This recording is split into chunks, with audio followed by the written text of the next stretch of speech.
All right, welcome everyone to Com One, Com All. You've got Hannah Gant here with Ashley Norris and Marissa Gant. How are you guys doing? Great. How are you doing? Super, super. Yeah, excited to be here tonight. We've got a special guest, which is Rachel Taylor from the Parents Place, talking about relaxation techniques. Very much in fitting with what we're about with Com One, Com All, creating space and sharing resources. If you haven't been to our website to check out some of those resources and shareables, strongly, strongly encourage that. And like I said, excited to have Rachel here talking about relaxation kind of techniques and almost like I think very natural approach to biohacking. So maybe we'll talk a little bit about that later on. But first wanted to check in and just see how your guys' week was. How's everything going? My week's been pretty good. I forgot that today's the new moon, and I actually last night finally took the time to write down some positive affirmations. It's been something that's been on my list for like a few weeks now, and so I feel super excited to be reminded that it's a full moon because I'm like, great. So this is like a really good time, to kind of like figure out where to spend my time in the next few weeks, which has been like kind of a struggle for me lately, is trying to like commit time into a certain direction and feel good about it and feel like it's the right thing to do. Lately, actually, a lot of things have been coming up that sound like great ideas, and it's overwhelming. And it's kind of like, which one's the best direction for me? And I feel like this is just a really good time for that, for setting intentions for the next month. Of course, I'm starting to see lots of emails from different groups about, oh, there's 21 days left in 2021. And I'm like, oh my God. Everyone's so ready to be in 2021, which is like, I get it, but also we're still in 2020. So let's take some time to think about things before, I don't know, it's just another month, another cycle of setting intentions. And so that's been something I've been doing, and intentionally resting has been a key component of that for me. So I've been sleeping a lot more, which is good. Took a short nap right before this. Yeah, I try to lay down at least once a day and let my body relax. And I know that Rachel's going to have a few things to say about that for sure. But yeah, I took us off the screen share because I know that we were going to invite Marissa to share a little bit about the new moon today, right? And also a solar eclipse. So I see you've got a nice altar in front of you. Tell us a little bit more about that, Marissa. Yeah, so it is the new moon today, which happens once a month and is the dark time of the month where there's little to no moonlight coming into hitting us on Earth. And essentially, these are good times to set intentions and kind of set seeds for the coming month that will come into fruition at the full moon. Um, so, um, in addition to the new moon, with it being a solar eclipse, that's also, creating darkness. And any time that there's solar eclipses, it's also a great time to set new beginnings, and that unexpected opportunities also have a greater chance for coming into fruition. So, like Ashley was speaking to, it's a great time to reflect and to think about what you would like to manifest in the coming month, and with it being a solar eclipse, and we are very close to the winter solstice, which is the darkest time of year. These are just wonderful times to rest and reflect and and work on setting intentions and just use that darker time to go inward. So, and as Hannah mentioned, this is the altar from last night's I lead Seattle Moon Circle, New Moon Circle. So this was the altar, which features just a lot more light than I usually have on an altar, but just really thinking about not only the candlelight but the crystals emitting and reflecting light. So so for me, I was playing with the concept of enlightenment and what is enlightenment, which that the origin of that word means to embody light. So just something interesting to think about during this really dark time, of the new moon and the solar eclipse. How are you cultivating your light and emitting your light outward? So that's that's kind of, usually I'm further up in focus on the camera, but wanted to just share this altar with you all and talk about that a little bit tonight. Yeah, it's a I like having a little more flame, a little more light, but that's just me. But yeah, really nice. And it's like the whole intention setting, it's like it's very kind of front of mind as we're like 2-week countdown to the new year with the calendar. So it's just, I know a lot of people are looking forward to the end of 2020 and kind of that new beginning.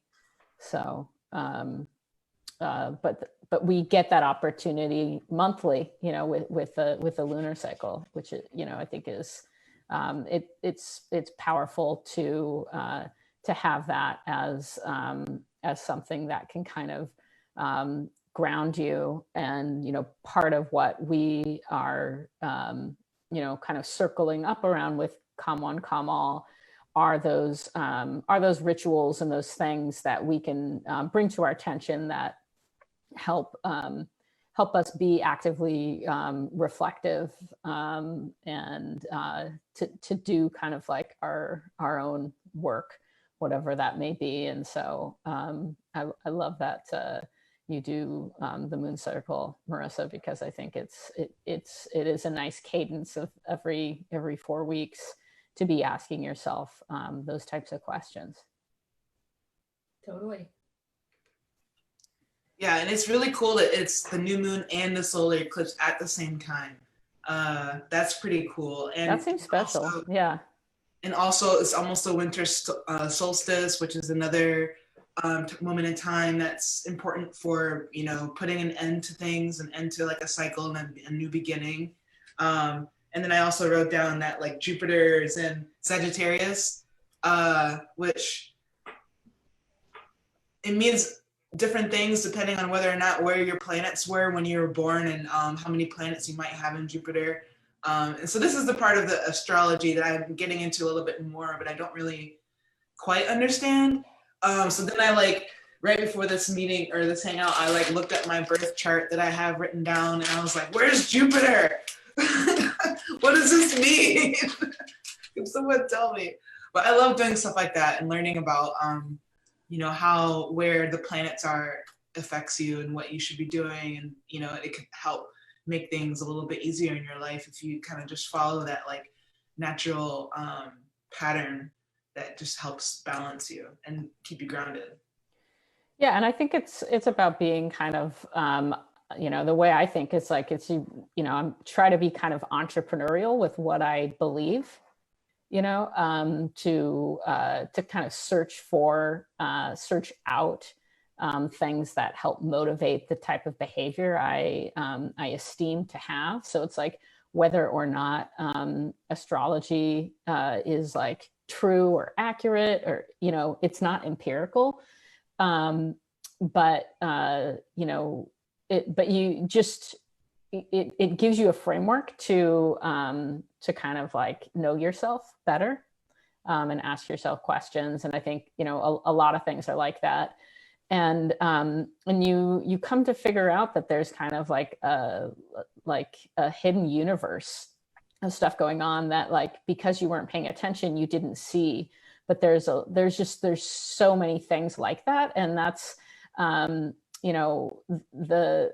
thing that I'm, was excited to just do with Calm One, Calm All is like host conversations with practitioners like Rachel Taylor, who will have join us in a little bit, really focused on the body, and the role that the body plays in influencing how we feel.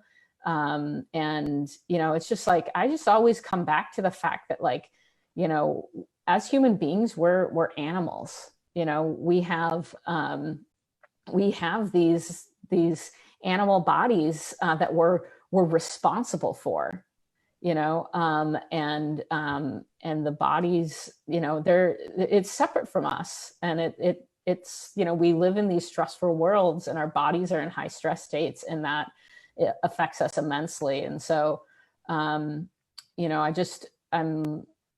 wanted to check in with you guys and see if you had any kind of like reflections on the body, and how learning about how to, just simple things, even like deep breathing to calm yourself down, has been a thing in your life.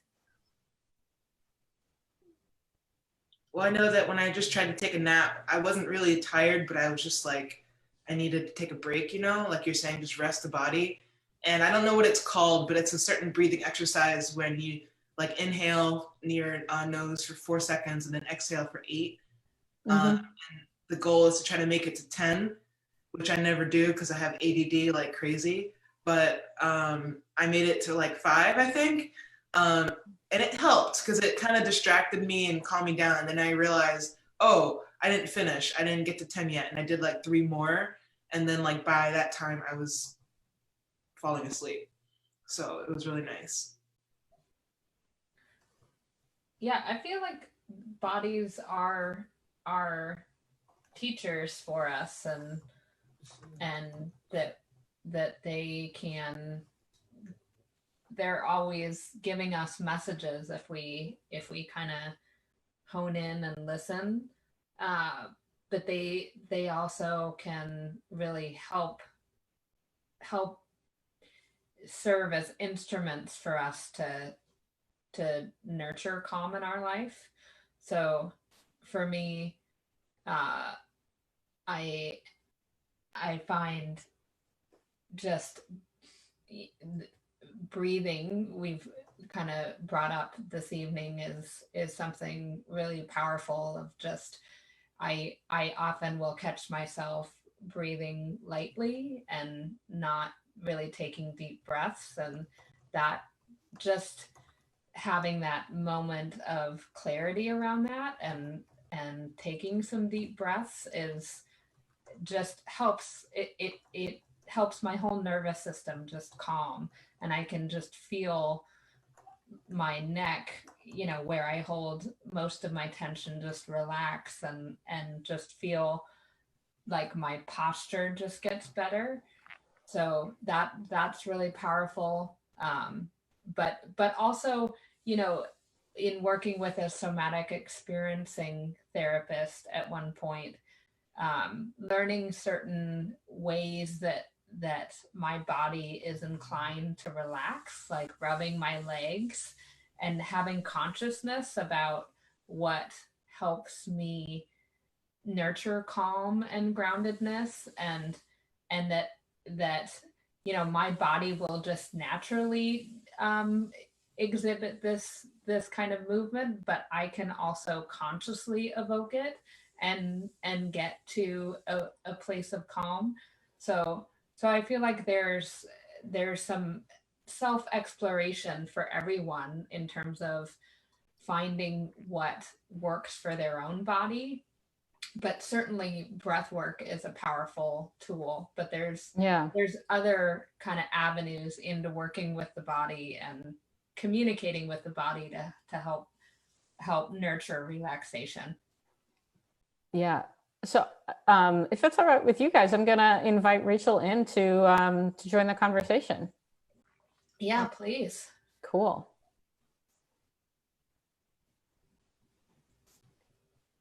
Hi, Rachel. Hi. Welcome. Hi, Rachel. Hey, Marissa. It's great to be here. Great to see you.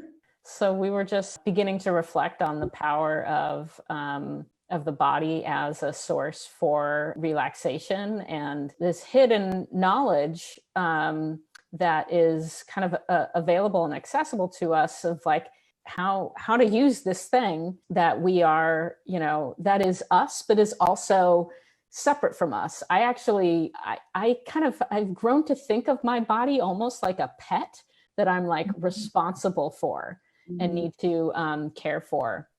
But it has its own innate kind of like wisdom, and I know that this is something that you've been studying and practicing for a long time. So we're excited to glean from some of that knowledge that hidden that has become somewhat discovered by you, and learn about the Parents' Place, which is your business, and we want everybody to know more about what you're doing in that realm. Thanks. Yeah, I was just thinking today about the hidden aspect of it. At least in my experience, I studied many things, but my own body wasn't one of them. And the ways that the body contains this multitude of tools for kind of feeling better in daily life was definitely not something that I was taught. So then this discovery that the body itself contains tools to feel better, and that those don't have to always come from the outside, like external forms of relaxation, which can be wonderful, but can sort of turn into numbing. Like, okay, I don't know how to turn my mind off, so I'll watch TV until my mind numbs, as opposed to, Right. oh, I do actually know some internal tools for calming my mind. And then if I want to watch TV, that's just for fun. It's not something that I need in order to bring me to a different place, because actually I know that the breath can do that, and that I have this power inside me. Just learning about how your body works, it floors me how we're not educated about just basic kind of physiological stuff, and it's kind of marginalized as like woo woo Eastern. But it's like, no, it's just kind of how the body works, just to like get to know your anatomy, because we're not taught this stuff. But like, once you understand, we don't even really have good language for it in our society. There's so much. I mean, oh my gosh, just like an explosion of things there, with like the patriarchy and the medicalized society, and like, the way all of our minds have been brought into this, like, you have a symptom, you get some sort of treatment for it, and it's just this like back and forth of like new symptom and new treatment. And like, that's not to denigrate medical treatments, can be incredibly helpful, but there's so much that can happen if we just can understand our internal power, right? And claim that as a power. Oh, I can actually facilitate the release of my own pain. I can actually like heal some of these issues myself, that I think is kind of a threat to like patriarchy and capitalism in a really necessary way. Like, if everyone knew how to do that, a lot less money could be made selling us things that try to make us feel better from the outside, because we'd be like, no, I feel better from the inside. The journey of having that communication and learning about your body and testing things and trying out things can be a longer path, but there is so much wisdom there, and our bodies are constantly trying to communicate with us. Hannah brought up that story, but I also think about a lot of my friends that communicate problems with digestion, and just always having digestive issues. And there's a lot that can be, explored in that realm. And then we get very attached to those stories, right? And that's, not a criticism of anyone. It's just like a human thing, is to be like, oh, I'm a person who has, I was certainly that way. Like, I had this knot in my shoulder for years, and I was just like, oh, I've just got this knot. It's just because I'm like so hardworking and so stressed, and like I'm so smart because I have this knot in my shoulder, and it really was like I had to start to let go of that attachment to like being someone who was so stressed that I always had a knot in my shoulder, in order to realize like, oh yeah, I may have like some, physiological, anatomical, structural tendencies toward tightness or trigger points there. And there are things I can do about it. And actually, like, my level of productivity or intelligence or creativity actually goes up when I'm less stressed, not the reverse, but I think we sort of get into this place where like, I am my symptoms, yeah, there's a lot there. Yeah, I would also tack on, to this conversation, and the thread of this kind of conversation of you can live life without pain, or you can become less stressed, is like, you can actually live life like feeling really good. You can live, there's a certain amount of like stress that is like, there's healthy stress and there's toxic stress, so, I also want to introduce the idea that, as much as the body is capable of like relaxing and healing from like that pent up tension, and the places that, pain develops, there's you when you begin to do that work, that journeys you to this place of like actually feeling really good. And I want to add on to that like, we have to be very clear that like this kind of deep internal embodied self-care that we're talking about is not it's not like a substitution for like fair social policies, right? Like, the fact that we have millions of people living not happening in a vacuum, because our society like is one that creates poverty and sustains poverty, like that. It's not, I think there can be such a this sort of like American tendency to be like, well, if those people just, did X, Y, or Z. And I always want to be so careful that it's like these practices can make anyone feel better. Like, they are important for everyone. They can help someone feel better who is in a like very privileged situation. They can help someone feel better who is in a very, oppressed situation. And they are in no way a substitution for like fair housing or, fair medical access or something like that. So it's not like the, what's that called? That like gospel of wealth kind of idea, but that the prosperity gospel, where they're like, if you just believe hard enough, you'll be rich or whatever. It's not like the American dream hard enough, set up. Like, you'll feel better. It's like, no, you can like learn things that give you power within your own body and your own ability to regulate stress, that maybe then give, hopefully, all of us more energy and creativity to go fight for the social change that matters. Yeah, when you were talking earlier about why we aren't, as Americans, more interested in this, it definitely just first made me think about capitalism, and well, you can't make money off breathing, so. Right. But tell us more about what you do with the Parents' Place. Take us through like how someone would connect with you, and how would they go about helping to take advantage of a lot of the things that we're talking about today, to help apply in their like day-to-day life, to help, especially if they're feeling tired and stressed and anxious. Because I know that I personally go through waves of the same thing as well. Like a couple days, a month, I will feel super anxious, and then I have to kind of try to put things in overdrive in terms of like trying to do self-care practices. But now I'm trying to get more into the habit of doing them in a regular basis, so that hopefully to avoid that up and down wave Yeah. go Yeah. through. But yeah, tell us about how you help people with that at the parents' place. Thanks. Yeah.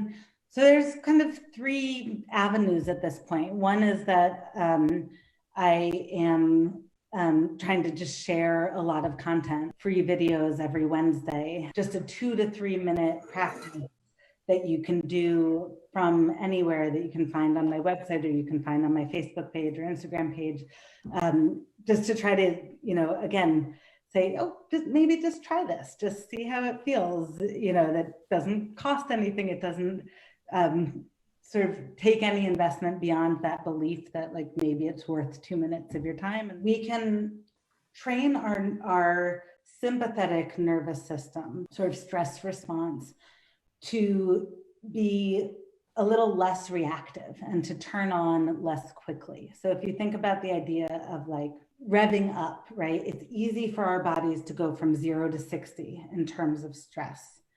It is harder for our bodies to go from 60 to 0, to bring ourselves down. And there's, evolutionary reasons that we can understand from that, like the whole, tigers chasing you example. But we live in this like tiger chase society. So we really have to be very intentional about practicing those things that can help bring us from 60 to 50 and 50 to 40 and eventually to 0 on a regular basis, so that we have them when we need them, right? So like if on a regular basis you practice an extended exhale breath where, you inhale for 4 counts, you hold it for 2, you exhale for 6 counts, you hold it for 2, and you repeat that for a couple minutes. If you do that for a couple minutes every day, it starts to teach your parasympathetic nervous system, your rest and sort of repair nervous system, to turn on and then when you need it, when you're like in the throes of anxiety or someone's cut you off on the highway or whatever it is, you have it available.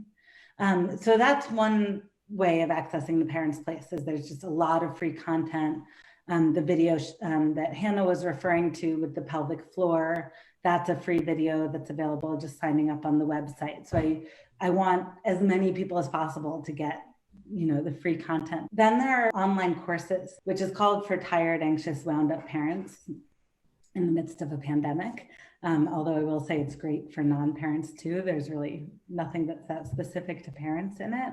And that is a series of 8 30-minute classes. Each class focuses on accessing the relaxation response through a different portal of the body. So one class is all about the face and jaw. Another class is all about the feet. Another class is all about the ribs. So our bodies need to be like we need to guide ourselves in. So it sort of takes people into a more heightened state and then out of that state through some breathing practices and then some self-massage, which just is like, feels incredibly good. And then an extended guided conscious relaxation practice, sort of a shavasana, but with a lot more guidance than is typically done in a yoga class, for instance, to really bring people into that deep rest state. So that course is available on my website with sliding scale pricing. So I want it to be available to as many people as possible. So I just have it priced, asking people to just reflect on what they're able to pay and then pay at that price tier. Then there are more classes that are coming this winter. So I'm working on a strength class, and I'll be working on a prenatal and a postpartum class after that. And then there's also one-on-one sessions for people who are ready to go like really deeper into their own individual bodies and have a really personally tailored kind of program to help them get what they need, whether that's a feeling more strength in their body, more stability, by which I mean like sort of physical balance and physical stability, but also I think physical stability kind of translates into a more mental and emotional stability and relaxation. I love what you're bringing up, Rachel. It just makes me think also of how, we are living in uncertain times, and there may be a lot more trauma that comes forward as we go into the future, and shifts and changes. And so I think too often we approach wellness when we're sick, but I think I like the idea of even people coming to work with you so that they can be equipped, so that they can navigate uncertain or unsettling times that much better. Yeah, no, I think that hits on a lot. And right now we're sort of forced to do things from home. But I think that even in a time when like we are allowed to like really interact in community again, it is so important that people feel a sense of empowerment when they are on their own to say, okay, like I have tools within me, right, that I know how to use and I know how to do. There is such a direct line between sort of nourishing yourself in that way and being able to take care of the people, the immediate people who are yours to take care of, and then doing whatever work it is that you do, right? Because it's not about like, oh, you want everyone to be a yoga teacher or something. It's like we all have our own work to do, and we all need nourishment and energy in order to do it. And maybe there's more power in a quiet energy than our society says there is. I think you've made some good points, and I understand that like a lot of what you and having looked through some of like the course that you've presented, it's like some of these techniques, it's not adding this whole other thing that you have to do all the time. Because I know that part of the stress that people feel is like, I can't add another thing. Right. I need to take things away. And this actually, it's a doorway to kind of taking things away, because it weaves like, and correct me if I'm wrong, but like from what I understand, it's like a lot of these things you can just very simply weave into your everyday life without having to carve out additional time for it. And then the benefit that you get is feeling more grounded, is feeling better, feeling less overwhelmed, and probably the ability to make better decisions, and see a bigger picture, so that you can get out of that feeling of being kind of like underwater. Where we have this feeling of there's no time, there's no time for my needs, or like it doesn't matter what my needs are, that like I don't have time for that. And these practices really do add time, right? Because they add clarity and they enable a higher performance in sort of whatever you're doing. But it is so important that once you have these practices, it is all about sprinkling them in, right? So the classes themselves are designed to be able to be done at any time of day. This class is going to lead you into a restful sleep. Once you learn that practice and you start to feel the benefits, you can do that while you're brushing your teeth. You can do that while you're writing an email. You can do that while you're, trying not to lose it when your 3-year-old is going crazy. You can do it really at any time. And that is exactly the point, is that it's like a minute here and 2 minutes there, and all of a sudden you're feeling better, right? Or like 3 minutes lying down on one of those self-massage balls can sort of change the course of your next few hours.